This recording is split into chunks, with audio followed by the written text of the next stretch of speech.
Hello everybody, welcome back to the James Lawrence Alcott channel, and it's been a crazy couple of days obviously with the England-Russia stuff. Just to say a couple of plugs. First of all, I did a nice long catch up talking about the whole trip to Russia, Kaliningrad, the group stage, and my predictions, and me and Flav and Sam's predictions for the last 16 of the World Cup. So go check out that video. Secondly, I've had a bit of a crazy day because we've got a flat tyre and we can't get a mechanic out, so we're actually stuck in Germany for 2 days now. Like, enough stuff hadn't happened, and like you can hear everything that's gone on in terms of us crossing the border, hitchhiking across the border in that other video, so go and check that out. But today it's just got even more crazy because we've got a flat tyre and we weren't able to get a mechanic, so we're in Germany and we're stuck. And final plug, just over right now on the Ball Street channel, we've just done a reaction, me, Flav and Sam, giving our thoughts on the Argentina versus France game, but I wanted to give my own as well. So here I am. So let's talk about this game, guys. I'm intrigued to know what you guys think about this. Obviously, I haven't been able to do a couple of videos recently because so much has been going on. So it's good to be back on the channel. Good to be able to give my thoughts. Just watched the Argentina versus France game. And for me, going into the game, from my predictions, as you will see if you go and watch that video, I went for a 4-0 win for France. I don't think people have really...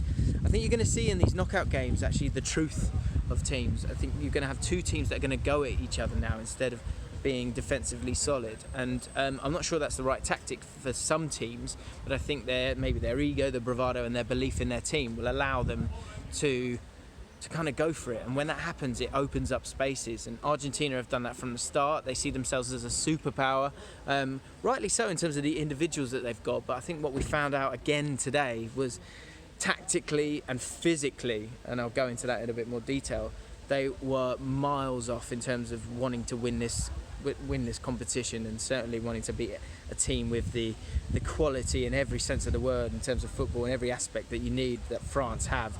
France have gone about their business quietly. No one's really been talking about them, but I think what they've got here is a team that people can be really excited about. The French, if you're a French fan, you've got to be so excited about the balance of this team. I think Pavard, good, I'll talk about his goal in a sec. His goal was absolutely disgusting, but the whole team has just got real balance, real big names. I think they're young, they're hungry, they've got a point to prove.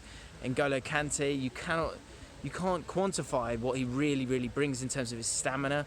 And let's get into the physical side of it. I think that team is a physical beast. You've got Mbappe, you saw that for the first goal. Let's go through the goals as well. I think it'll showcase the physicality of France. First goal, Mbappe, they couldn't handle him. Couldn't deal with his pace. That was a moment.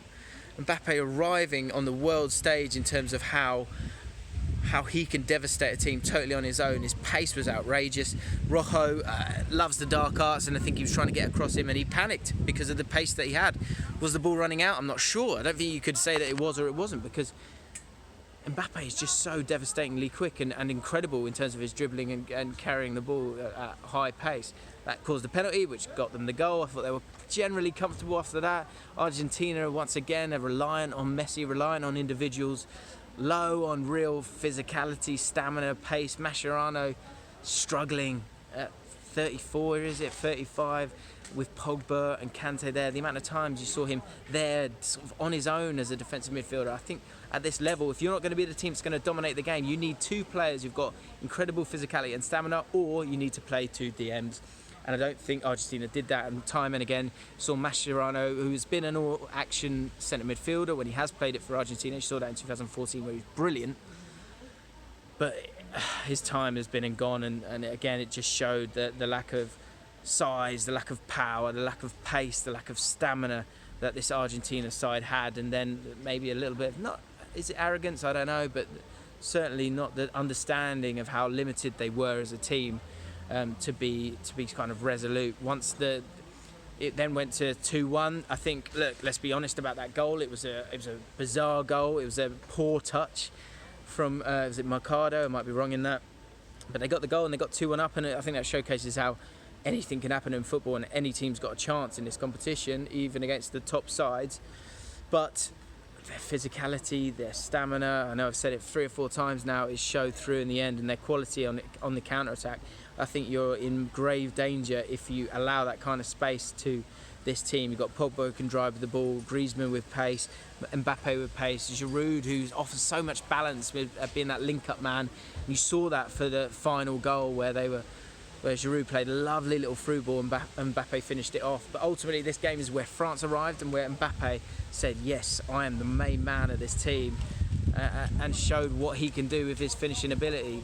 Created one with the penalty, scored two, and got them over the line. And really, I think the scoreline flattered Argentina a little bit. Messi had a great chance at the end, fluffed his lines. That's one of those moments where the brilliance he showed to create the chance I think was impressive. But ultimately, Argentina very, very limited, not showing an understanding of what they can truly do as a team and how they need to play. I think teams like Sweden, maybe, who else has been able to? I mean, Sweden is the one that leaps up to me, is that they should almost be playing in that sense. Or Denmark, maybe, be resolute and get the ball to Messi high up the pitch and give him a chance. For Messi, it's the end of a journey. I think it's the weight on his shoulders has been too much. I think it's been one of those where, sometimes when you see a great player who's not got the players around him to allow him to do what he wants to do, you can see him get frustrated. Everyone's got their eyes on him, and ultimately he couldn't deliver. I think in modern football it's so difficult now to be able to do it on your own, and he wasn't able to do it.